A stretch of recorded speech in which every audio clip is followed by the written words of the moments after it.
নমস্কার বন্ধুরা, Radha Krishna vlogs and shorts YouTube চ্যানেলে নতুন আরেকটা ভিডিওতে তোমাদের সবাইকে জানাই স্বাগত।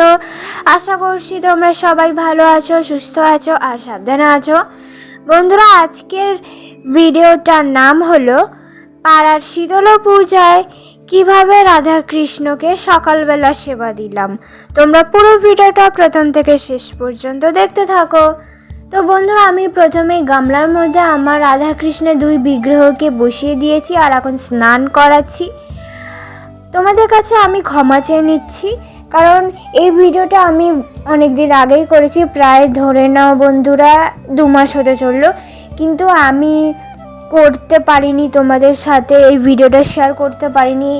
আমি অত্যন্ত দুঃখিত বোধ অনুভব করছি বন্ধুরা, তোমাদের কাছে আমি করজোরে ক্ষমা চেয়ে নিচ্ছি। আমার বাড়িতে কিছু কাজ ছিল, তার জন্য আমি একদম সময় পাইনি যে তোমাদের সাথে এই ভিডিওগুলো এডিট করে শেয়ার করে দেওয়ার। আমার প্রচণ্ড দেরি হয়ে গেছে বন্ধুরা, তোমরা প্লিজ আমাকে ক্ষমা করে দিও। তো আমার রাধাকৃষ্ণদের স্নান করানো হয়ে গেছে আর আমি ওদেরকে নিচে কাপড় পেতে আসন পেতে বসিয়ে দিয়েছি। আর সকালবেলা যে স্নান, সেই স্নান করিয়ে দিয়ে ওদের খেতে দিয়ে দিয়েছি পান্তা ভাত আর একটা বড়া আর তরকারি করেছিল। আমাদের শীতলা পুজোর দিন পান্তা খেতে হয়, তো এই খাবার ওই পান্তা ভাত, আলুর তরকারি আর বড়া দিয়েছিলাম রাধাকৃষ্ণকে খেতে।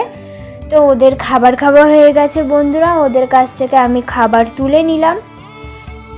এবার আমি ওই জায়গাটা মুছে রাধা কৃষ্ণর হাত মুখটা মুছে দিয়ে ওদের জায়গায় বসিয়ে দেব।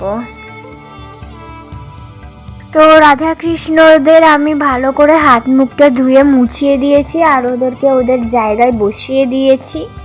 আর ওরা যে জায়গাটা বসে খেয়েছিল সেই জায়গাটাও আমি ভালো করে মুছে দিয়েছি বন্ধুরা। তো আজকের মতো ভিডিও আমি এখানেই শেষ করলাম।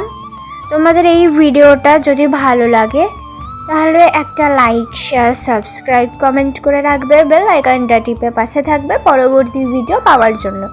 দেখা হবে পরের ভিডিওতে, ততক্ষণের জন্য তোমরা সবাই ভালো থেকো, সুস্থ থেকো, সাবধানে থেকো। টাটা বন্ধুরা, রাধে রাধে।